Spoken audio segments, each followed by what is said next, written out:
This video will walk you through the steps needed to complete Section 1 of the I-9 form. Student employees need to complete their I-9 form by going to www.newI9.com. You will simply type in the employer code 17737. This is the same for all JMU employees. Then click Get Started to begin. You will now be forwarded to the online New Hire Packet page.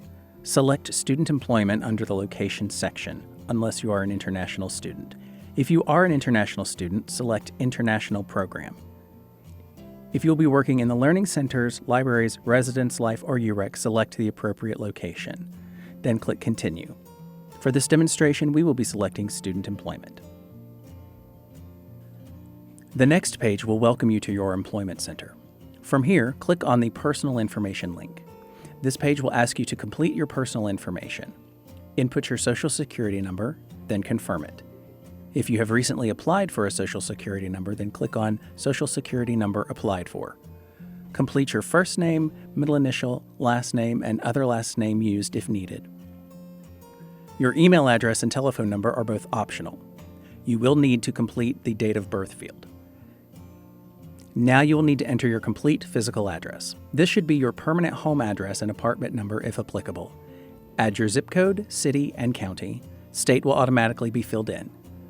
Please complete the signature line by filling in your initials after reading the 4 bulleted items carefully, and then click Continue.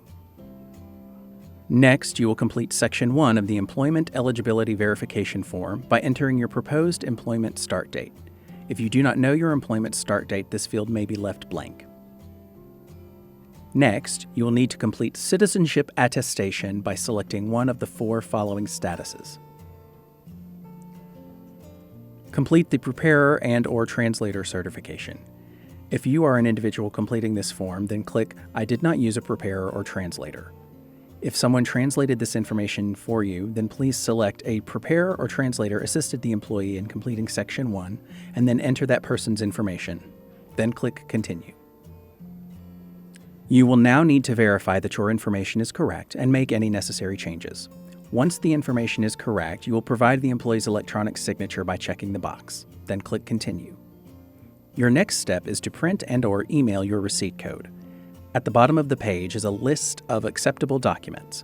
Review the list of acceptable documents and be advised that only original and unexpired documents can be accepted. Click Continue. The Student Employment Office will receive your I-9 form and will send an email to your Duke's email account within 1 business day. This email will give you instructions on how to set up an appointment to complete Section 2 of the I-9 form.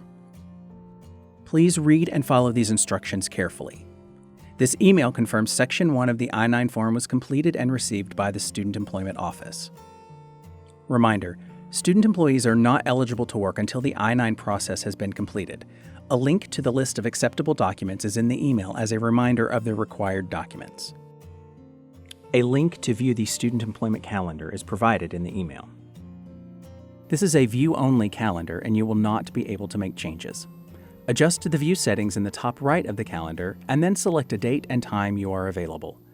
Click on the day to see the open 30-minute time slots.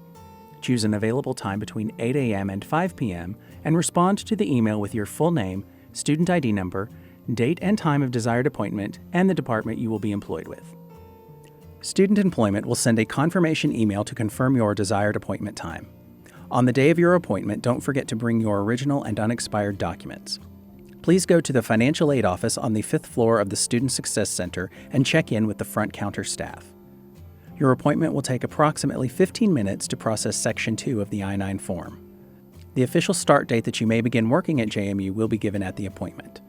An email will be submitted to the hiring department to confirm completion of the I-9 form and your start date. At this time, the hiring department will need to submit the EPAR and hiring paperwork. Thank you for your time. If you have any questions, please feel free to contact the Student Employment Office at studentjobs@jmu.edu or by calling 540-568-3269.